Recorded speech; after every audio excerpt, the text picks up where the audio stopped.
The hum of the lawnmower was a deliberate act of defiance, a small rebellion against the tyranny of perfectly manicured lawns. John Riley, formerly Sergeant Major John Riley of the United States Army Special Forces, pushed the machine with a grim satisfaction. His neatly trimmed suburban lawn was the battleground now. The enemy, a middle-aged woman named Barbara, the self-appointed queen of the Homeowners Association. He hadn't always been trimming lawns. There were years spent in the shadows, in deserts and jungles, operating on the razor's edge of morality and survival. He'd seen things, done things, that would curdle the blood of most people. Now, he just wanted peace to quiet life, a simple routine that a chance to forget the ghosts that still whispered in his ear at night. He'd bought the unassuming ranch house on a cul-de-sac in suburban Maryland hoping for just that. The house was nothing special, but the yard was a decent size, enough to keep him busy, and the neighbors seemed normal. Until Barbara. The dispute started innocently enough that a letter about the height of his grass, then another about the color of his mailbox. Each violation, real or imagined, meticulously documented and delivered with a passive-aggressive smile that he'd tried to reason with her, to explain that he was keeping the lawn within acceptable limits, that the mailbox was perfectly functional. But Barbara wasn't interested in reason. She wanted control. John had learned a long time ago how to deal with bullies. You stand your ground. You don't back down, and you don't let them see you sweat. He politely, but firmly, refused to comply with her increasingly absurd demands. He even attended a few HOA meetings, calmly presenting his case, armed with facts and figures that he thought he was winning, slowly chipping away at her authority. He was wrong. One sweltering afternoon, while replacing a cracked paving stone on his patio, he overheard a conversation drifting from Barbara's open kitchen window. He wasn't intentionally eavesdropping, but his years of training made him acutely aware of his surroundings. The muffled voices, the hushed tones, something about taking care of the problem and making it go away. He dismissed it at first, attributing it to neighborhood gossip, but then he heard the name, Riley, and the price, $10,000. He stopped working, his senses on high alert. The years of training flooded back, instincts honed by countless dangerous situations that he knew. That tone, that cold, calculating detachment. That it wasn't gossip, that it was a contract. Someone wanted him gone. And Barbara, the HOA Karen with the perfectly manicured lawn and the icy smile, was paying for it. His quiet life was officially over. The ghosts of his past were about to get some company. The absurdity of it all wasn't lost on John. He'd faced down hardened insurgents in the mountains of Afghanistan, negotiated ceasefires with warlords in the African desert, and now he was being targeted for assassination over a dispute about the goddamn petunias in his flower bed. Petunias? He almost laughed. But there was nothing funny about it. Barbara's obsession with maintaining the neighborhood's aesthetic had clearly crossed a line. It started with the grass, then the mailbox, the trash cans left out a few hours too long. Each infraction, according to Barbara, was a blight on the community, a sign of disrespect, a personal affront. He remembered the first official HOA letter, typed in an aggressive font, demanding he reduce his grass height to precisely 2.5 inches. He'd measured it, of course, out of sheer curiosity. It was 2.7 inches. A negligible difference. But to Barbara, it was a declaration of war. Then came the mailbox, the incorrect shade of patriotic blue, she'd called it. He'd painted it the same color as every other mailbox on the street, a standard USPS-approved blue, but Barbara insisted it was slightly off, a subtle deviation that undermined the neighborhood's carefully curated image. He'd tried to reason with her. He'd brought out paint swatches, compared his mailbox to the others, even offered to repaint it. But Barbara was immovable. It wasn't about the color. He realized it was about control. She wanted to exert her authority, to demonstrate her power, to make him bend to her will. The pettiness escalated. A complaint about his outdoor Christmas lights being displayed a week before Thanksgiving. A notice about his garden gnome being inappropriate for the neighborhood. A demand that he replace his perfectly functional bird feeder because it didn't match the architectural style of his house. Each encounter chipped away at his patience, tested his resolve. He'd learned to compartmentalize during his years in the service, to separate emotion from action, but Barbara's relentless harassment was starting to wear him down.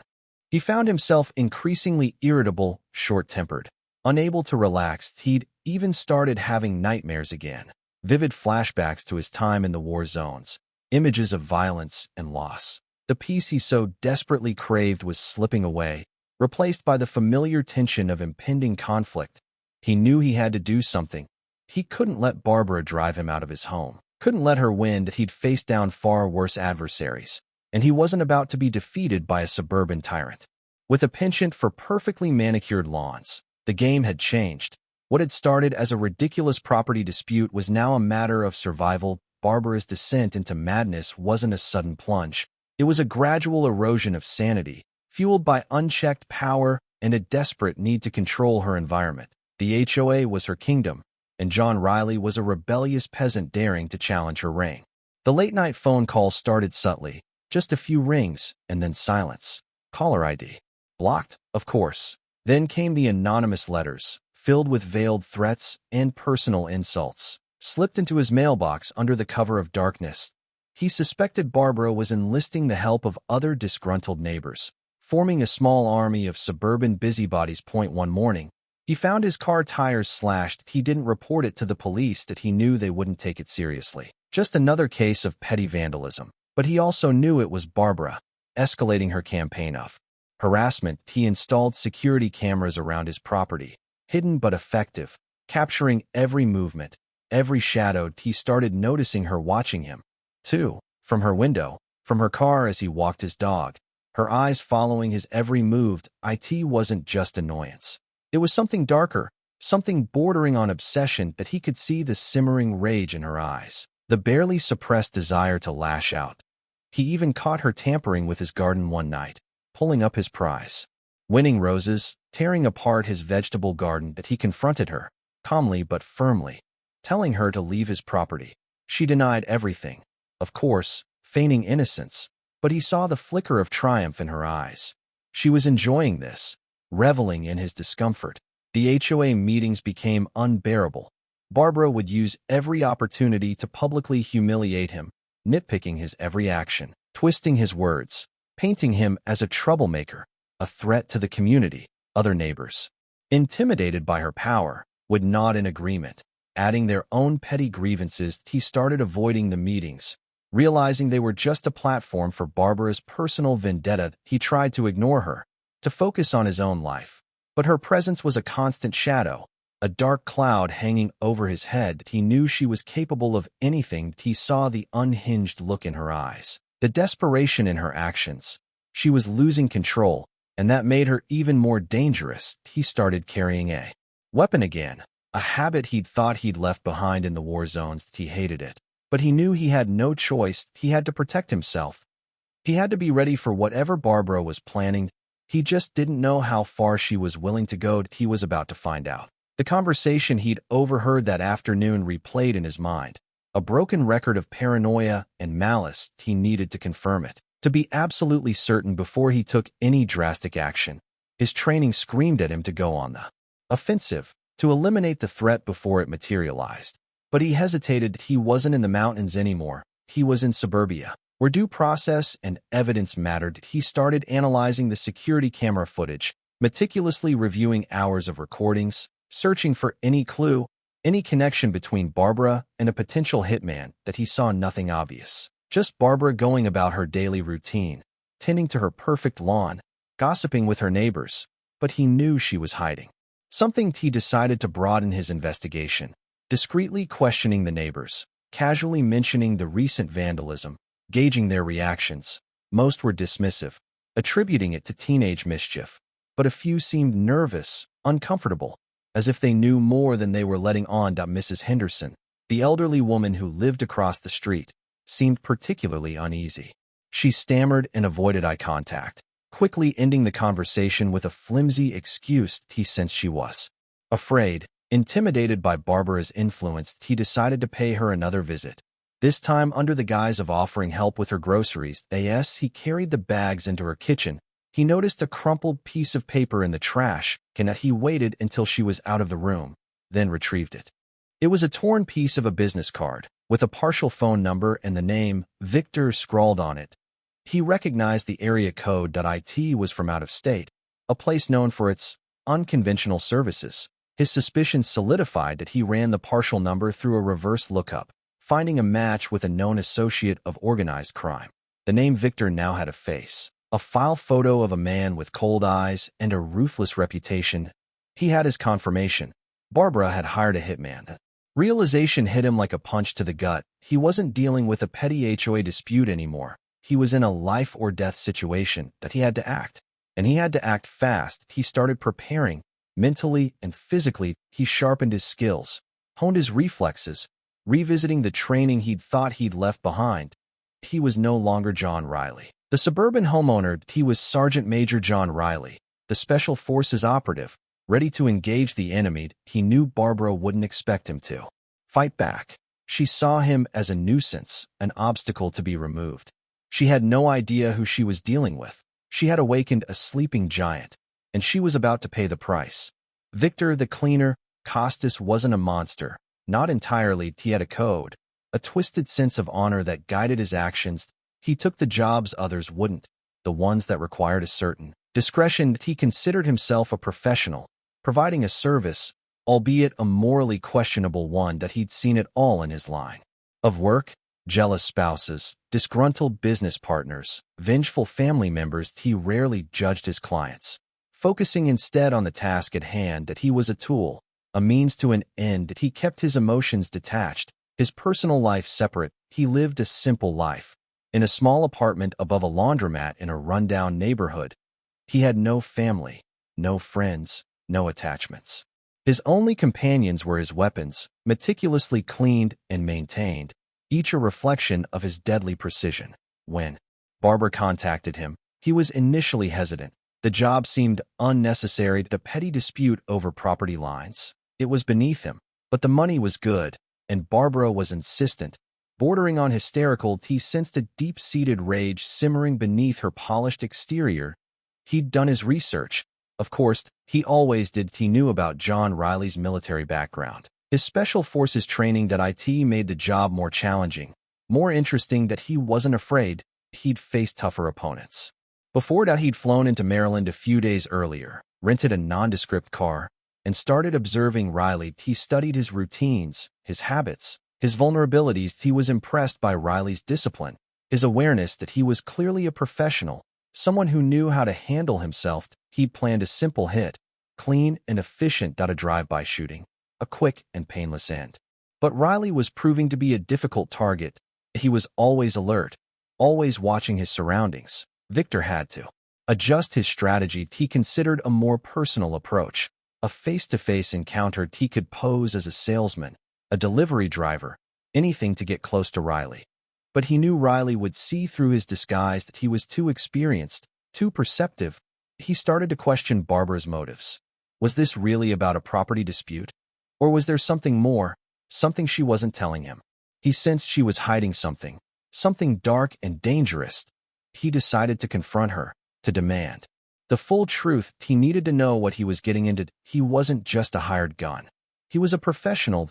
He had a reputation to maintain. He wouldn't be dragged into a messy, unnecessary conflict. He called Barbara, arranging a meeting at a secluded park outside of town. He had a feeling this was going to be an interesting conversation. He just hoped it wouldn't be his last. The first attempt came on a Tuesday, during John's morning run. That he varied his route, a habit ingrained from his years in the service. Always aware of potential threats, he preferred the quiet residential streets, the gentle rhythm of suburban life, a soothing contrast to the chaos he'd left behind. He noticed the black sedan a few blocks back, keeping pace with him.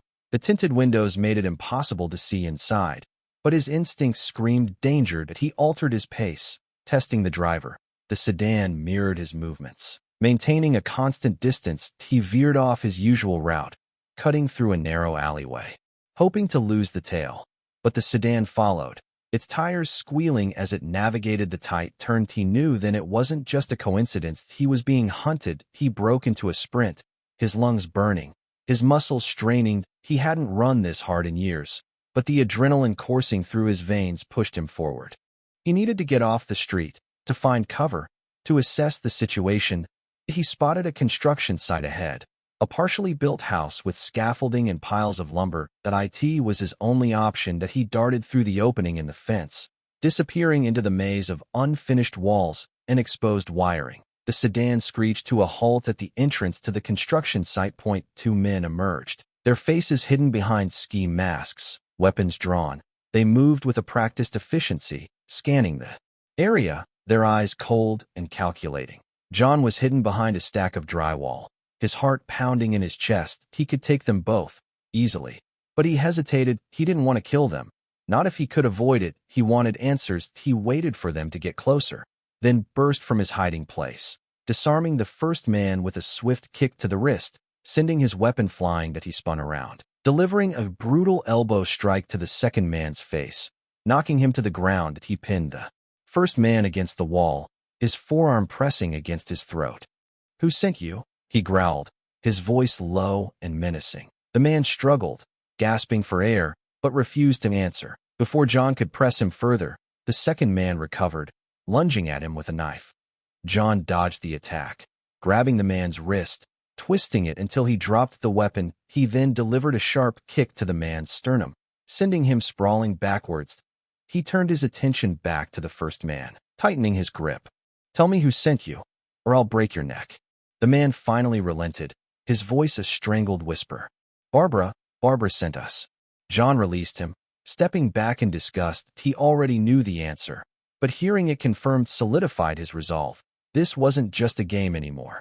This was war. He let the two men stumble away, bruised and shaken, sending a clear message.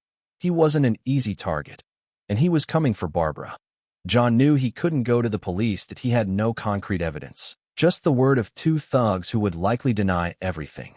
Besides, involving the authorities would only escalate the situation, drawing unwanted attention and potentially putting innocent people in danger.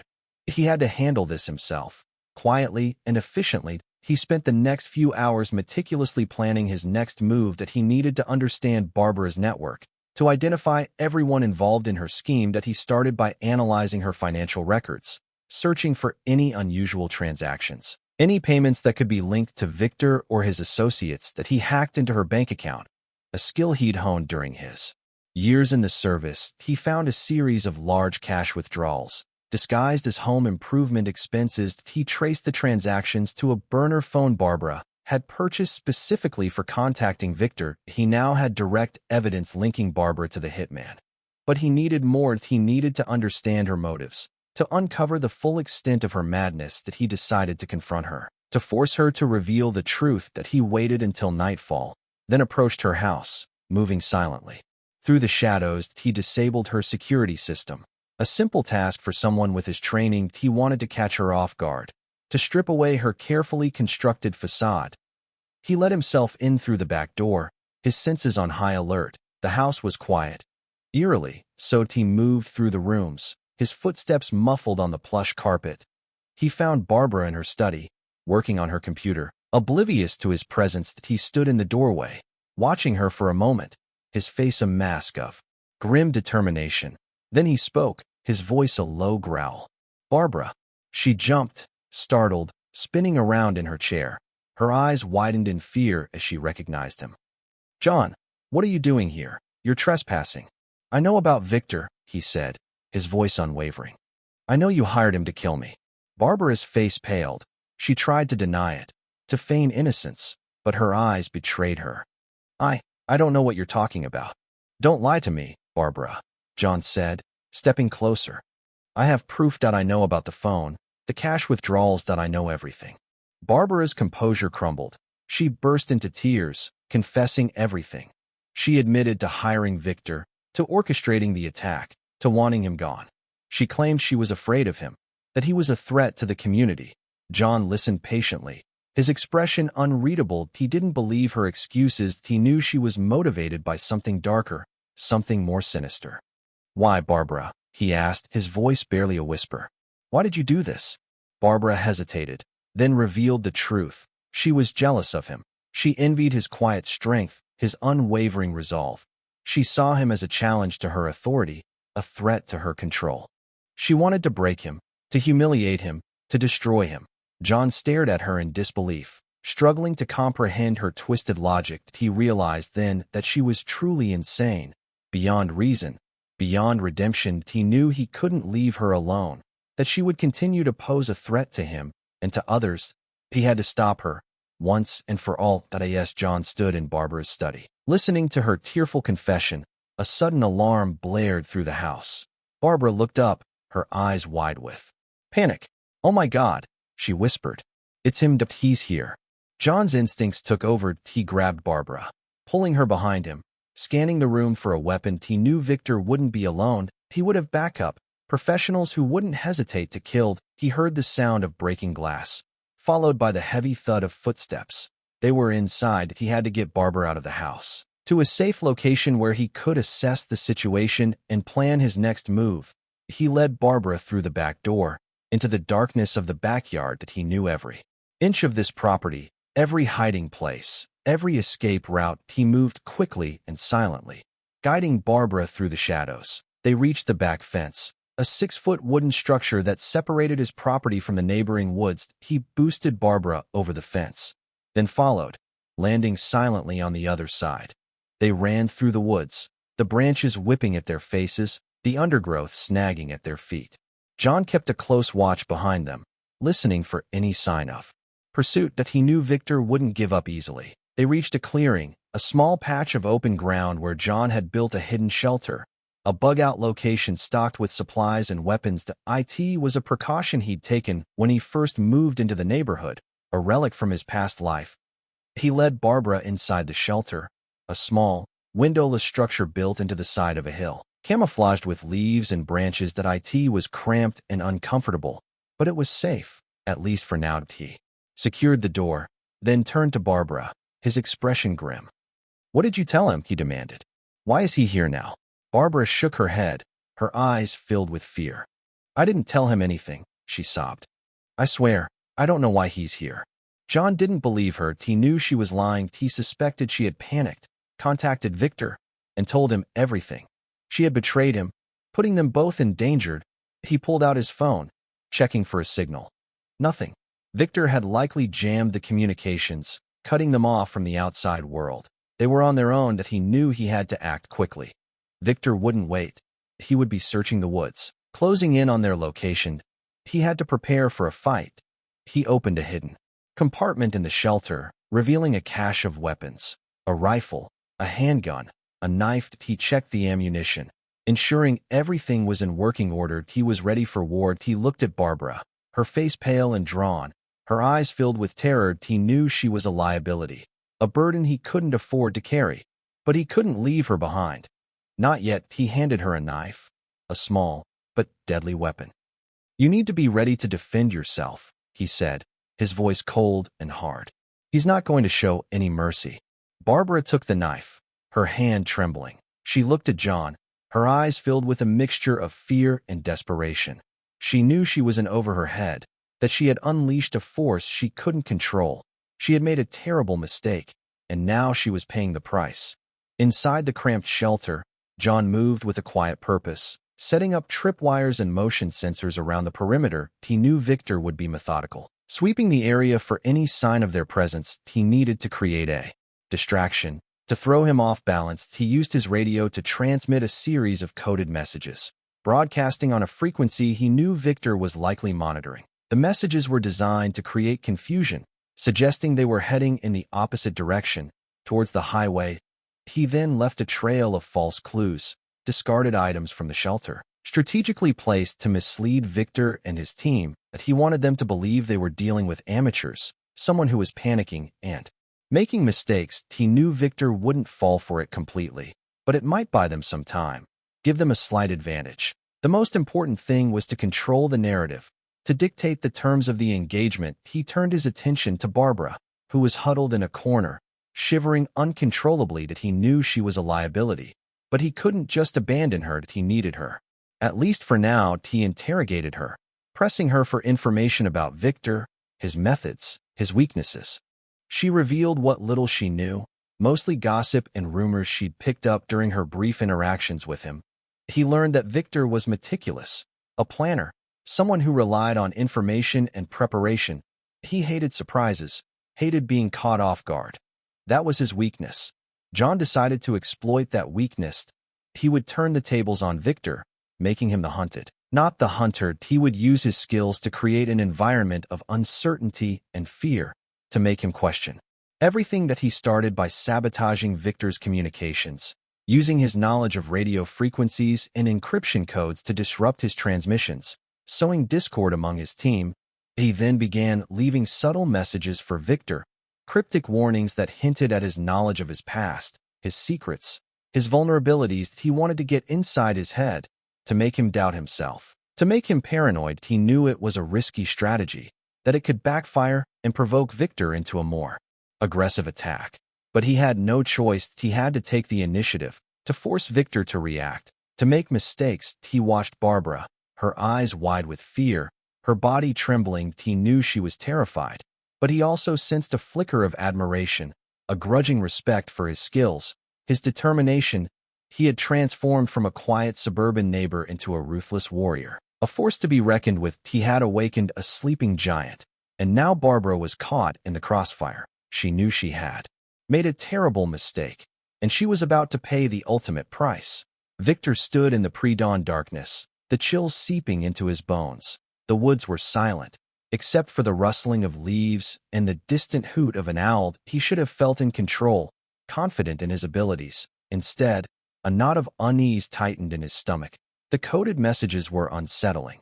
They were too precise, too targeted. Someone knew him, knew his methods, knew his past. It couldn't be Riley. He was just a soldier, a grunt. He didn't have the skills, the resources to pull something like this off. He thought back to his conversation with Barbara, her frantic voice, her desperate pleas. He had dismissed her as a hysterical housewife, a woman driven to the edge by a petty dispute.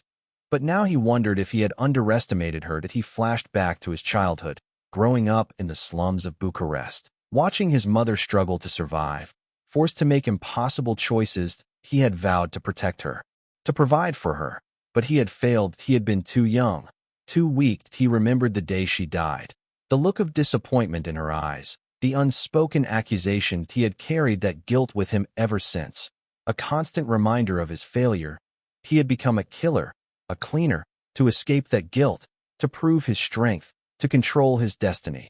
But the blood on his hands had only deepened the stain, trapping him in a cycle of violence and despair. He thought about Riley, his military record, his dedication to duty. He was a soldier, a protector, someone who had risked his life for his country. He was everything Victor wasn't. He started to question the morality of the job. Was Riley really a threat? Or was he just a victim, a pawn in Barbara's twisted game? He had killed innocent people before, but he had always justified it, telling himself it was necessary, that he was providing a service. But this felt different. This felt wrong. That he thought about his own code, the twisted sense of honor that guided his actions. He had always prided himself on being a professional, on taking the jobs others wouldn't. But was he really any different from the thugs he despised? He looked at his team, their faces grim and determined, their weapons ready. They were loyal, efficient, but they were also expendable. He wouldn't hesitate to sacrifice them if necessary. He wondered if they questioned his motives, if they sensed his unease. He couldn't let them see his doubt. He had to maintain control, to project an image of strength and confidence. He took a deep breath, trying to regain his composure. He couldn't afford to lose focus. Not now. He had a job to do, a contract to fulfill. That he couldn't let Barbara down, not after everything she had done for him. But as he looked out into the darkness, he couldn't shake the feeling that he was making a mistake, that he was on the wrong side of this fight. He just didn't know how to turn back. The attack came just before dawn, as the first rays of light filtered through the trees. John had been expecting it, but that didn't make it any less terrifying.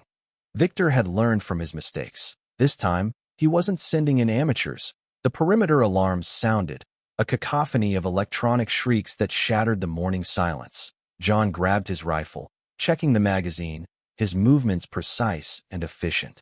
He knew he had to be ready to kill. That he pushed Barbara behind him, positioning her in the safest part of the shelter. "Stay here," he commanded, his voice cold and hard. "Don't move. Don't make a sound."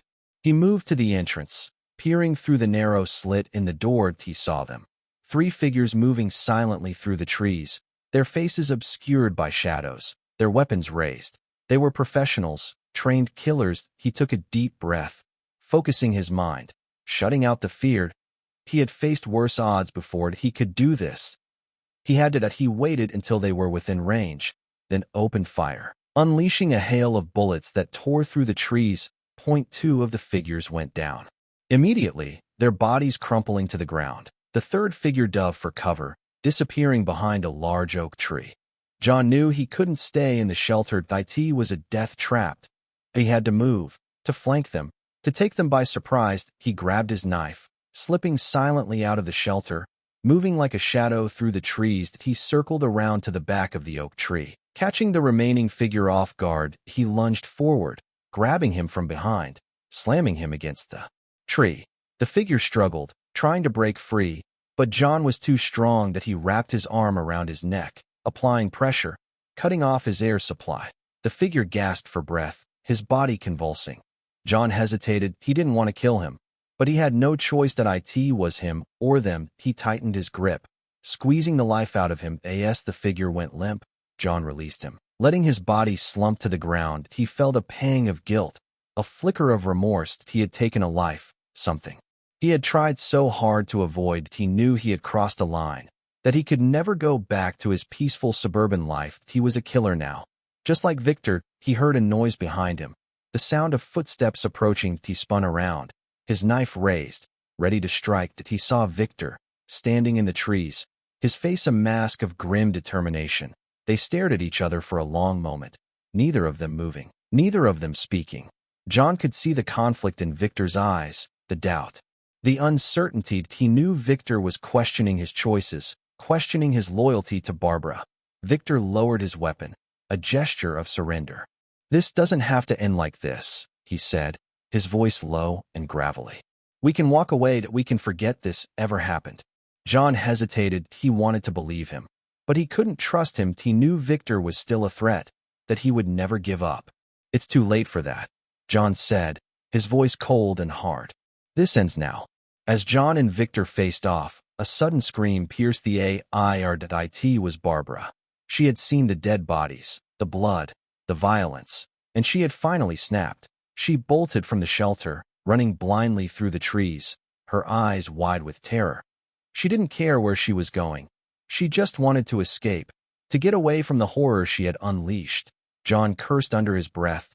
He had forgotten about Barbara, had underestimated her desperation. He knew she was a liability, but he hadn't expected her to do something this reckless. Victor watched her go, his expression unreadable. He knew she was a loose end, a liability that could expose him.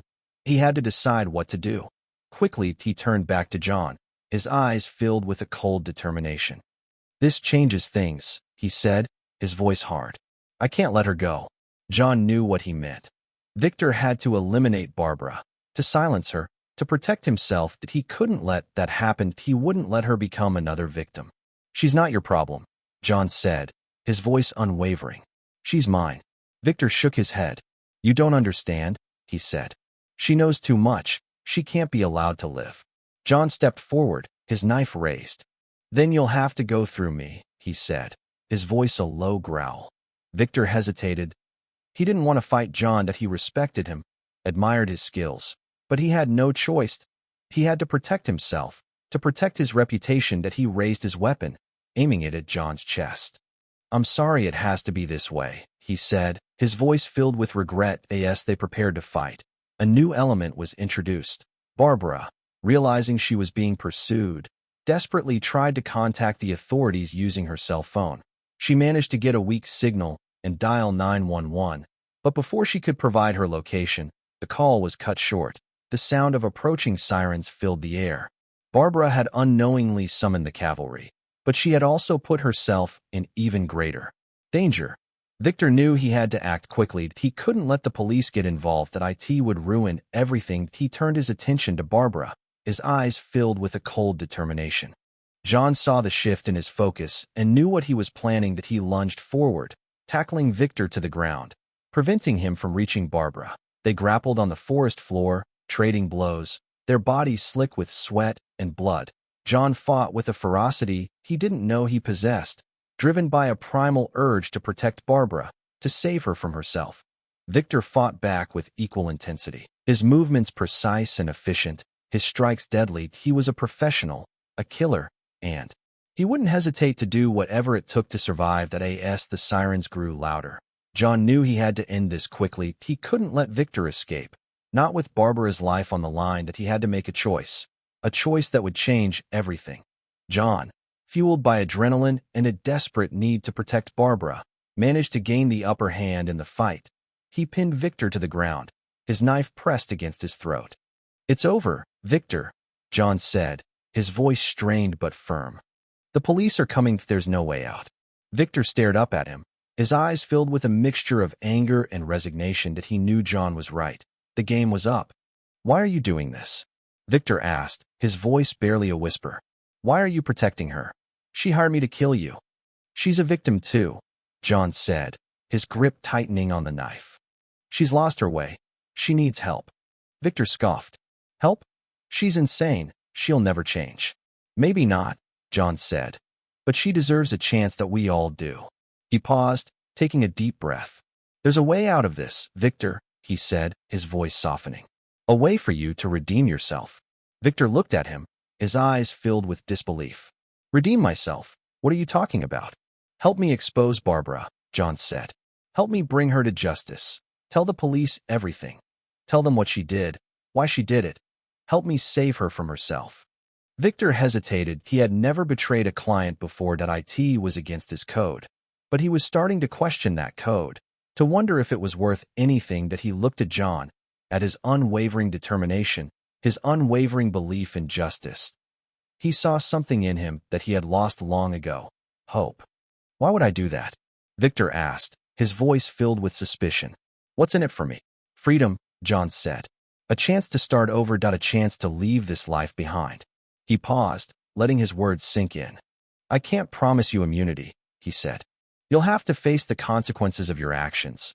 But I can promise you a fair trial, a chance to tell your story. A chance to show the world that you're not just a killer."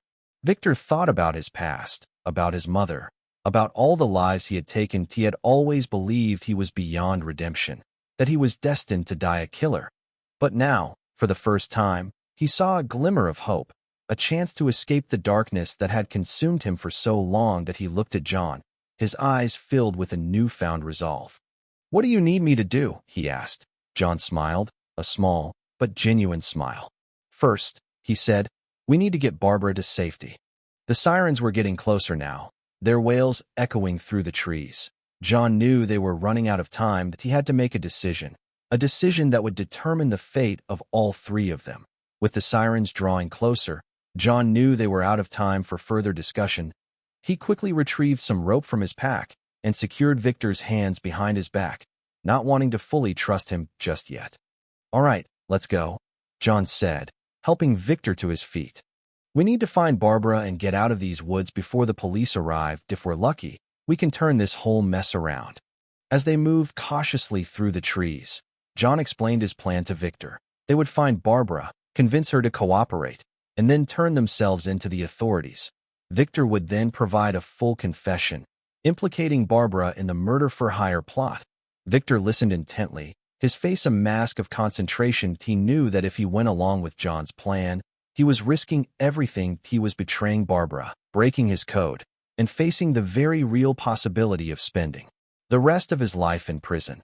But he also knew that it was the right thing to do. He had been living in the shadows for too long, haunted by his past. This was his chance to step into the light, to atone for his sins, to finally find peace. They found Barbara huddled behind a fallen log, her face streaked with tears, her body trembling uncontrollably. She looked up at them, her eyes filled with fear and confusion. "What's going on?" she asked, her voice barely a whisper. "What are you going to do to me?" "We're not going to hurt you, Barbara," John said, his voice gentle and reassuring. "We're here to help you." He explained his plan to her. Just as he had explained it to Victor, he told her that the police were coming, that she was in serious trouble, and that her only chance of avoiding prison was to cooperate. Barbara listened in stunned silence, her mind struggling to comprehend the situation. She had never imagined that things would spiral so far out of control. She had started with a simple dispute over lawn care, and now she was facing the possibility of spending the rest of her life behind bars. "I don't know what to do," she sobbed, her voice filled with despair. "I'm so scared." "It's okay, Barbara," John said, taking her hand. "We'll get through this together. Just trust me." He looked at Victor, who nodded in agreement. He knew that this was a crucial moment, a test of his loyalty. He had to convince Barbara that they were on her side, that they were there to help her, not to hurt her. Victor stepped forward, his face filled with sincerity.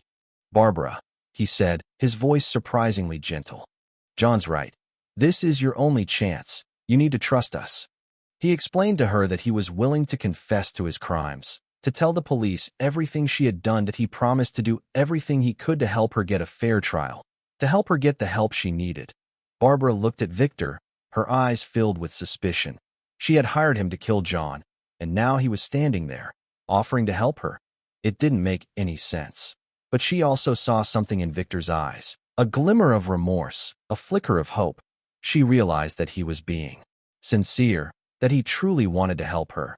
With a deep breath, Barbara made her decision. She nodded her head, her eyes filled with a newfound resolve. "Okay," she said, her voice trembling but firm. "I'll do it. I'll trust you." The trio emerged from the woods just as the first police cars arrived, their lights flashing, their sirens wailing. John calmly approached the officers, his hands raised in surrender. "We need to talk," he said, his voice clear and steady. "I have information about a murder-for-hire plot." The officers, understandably wary, quickly surrounded them, weapons drawn. They handcuffed John and Victor, then escorted Barbara to a separate patrol aired at the police station. John and Victor were placed in separate interrogation rooms. John insisted that Victor be given a chance to speak, to tell his side of the story. He explained to the detectives that Victor was willing to cooperate, to provide evidence against Barbara. Initially, the detectives were skeptical. They had a known hitman in custody, and they weren't inclined to believe anything he said. But John's calm demeanor, his unwavering conviction, and the sheer absurdity of the situation began to wear them down. They agreed to listen to Victor's confession. Victor, true to his word, laid out the entire story, from Barbara's initial contact to the botched assassination attempts. He provided details that only someone intimately involved in the plot could know. He revealed the location of the burner phone Barbara had used to contact him, the bank account she had used to transfer the money, and the names of his associates who had assisted him in the operation. John, meanwhile, provided the detectives with the evidence he had gathered, the hacked bank records, the security camera footage, the partial business card he had found in Mrs. Henderson's trash. Together, their combined skills and knowledge painted a damning picture of Barbara's scheme. The detectives, initially skeptical, were now convinced they had enough evidence to arrest Barbara and charge her with multiple felonies. But John and Victor knew they needed more. They needed irrefutable proof that Barbara had intentionally hired Victor to kill him. They needed something that would leave no room for doubt.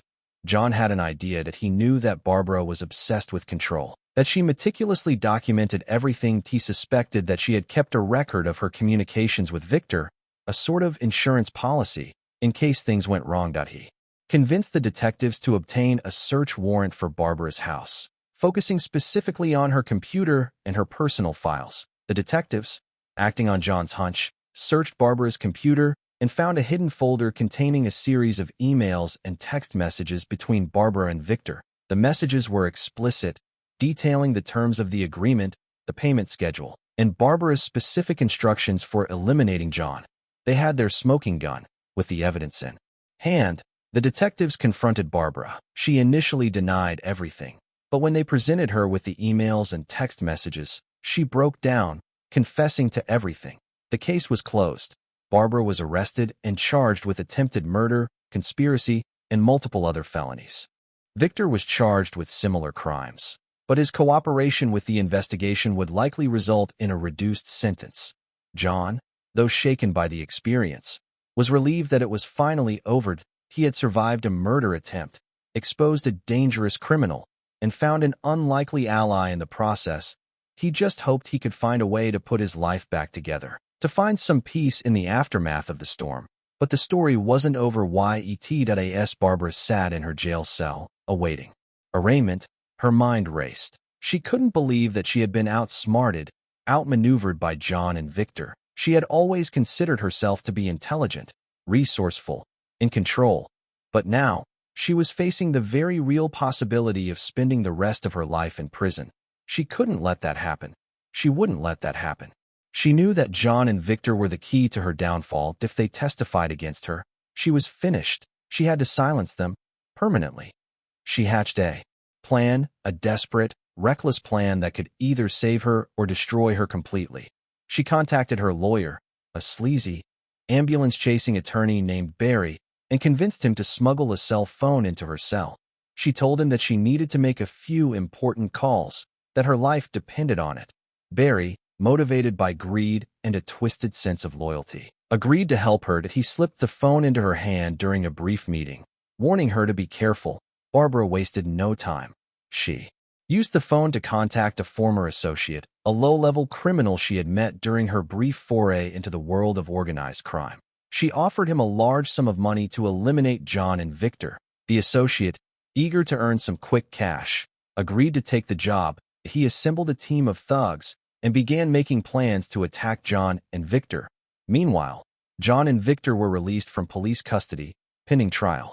They were placed under protective custody, but John knew that it wouldn't be enough to stop Barbara. She was determined to kill them, and she wouldn't rest until the job was done. He convinced the authorities to allow him and Victor to relocate to a secure location, a safe house far from the city, where they could prepare for trial and stay out of Barbara's reach.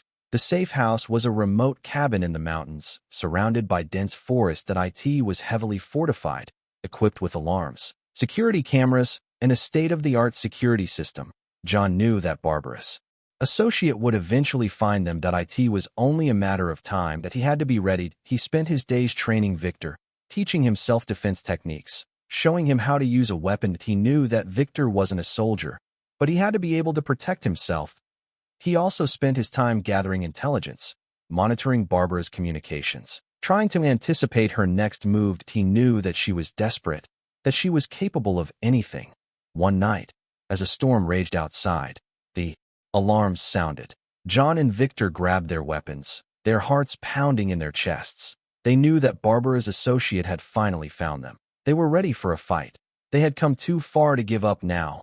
They had a chance to bring Barbara to justice, to finally put an end to her reign of terror.